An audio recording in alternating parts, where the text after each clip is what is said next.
أعوذ بالله من الشيطان الرجيم بسم الله الرحمن الرحيم Assalamu alaikum wa rahmatullahi wa barakatuh.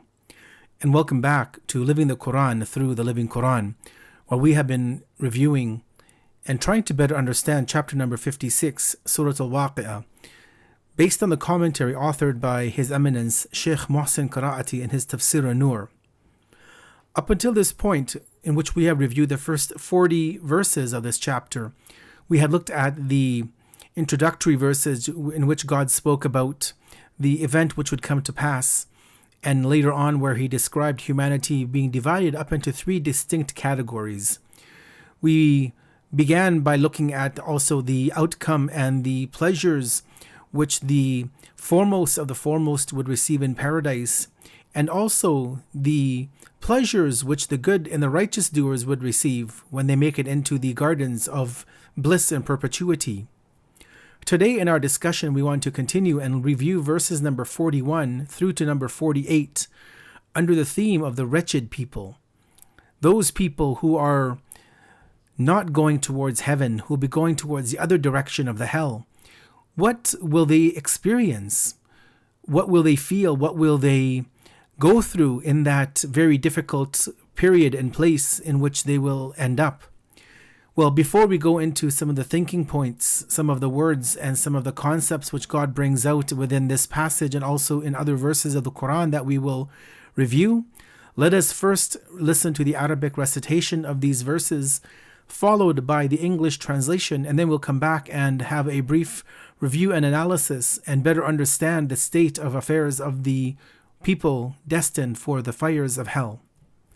In verses 41 to 48, God says the following: وَأَصْحَابُ الشِّمَالِ مَا أَصْحَابُ الشِّمَالِ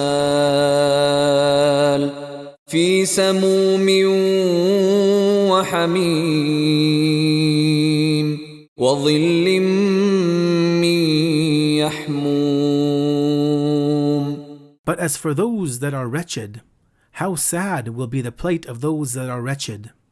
They shall dwell in the midst of painfully scorching winds and scalding water, and under the shadow of black smoke. لا بارد ولا كريم إنهم كانوا قبل ذلك مترفين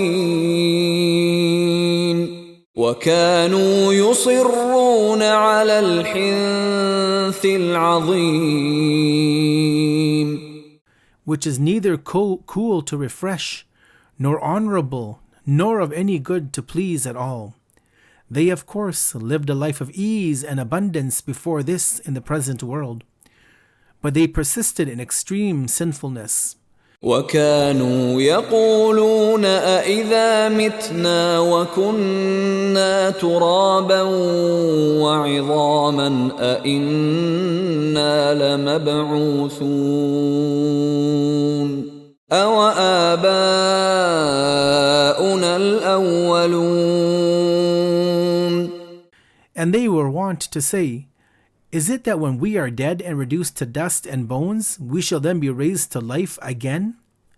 And is it that our fathers of yore shall also be raised to new life with us? Now, as we see that these verses speak of the very wretched and sad state of those who are destined for the fires of hell, and God mentions some of the things that they will experience in that region, in that area, and also not only what they will experience, but some of their discussions that they used to have in doubting of the day of resurrection, the day of judgment, and what would come to pass after the day when everything has been accounted for.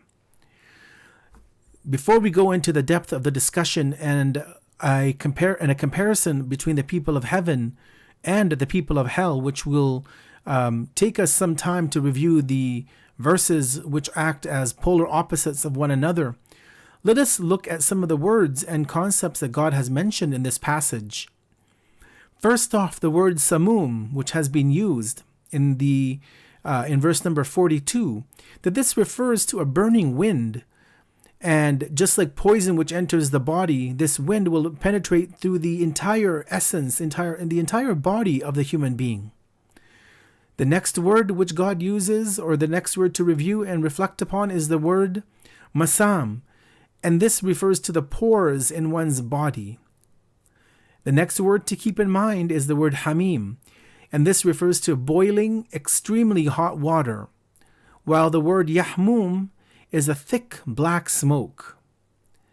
The word mutarafun refers to a person who has been given innumerable blessings, pleasures in this life, blessings from the divine. However, they fall into a state of heedlessness. The word hinth, this word refers to a major sin, and most often it is used in regards to breaking one's oath and going against one's pledge.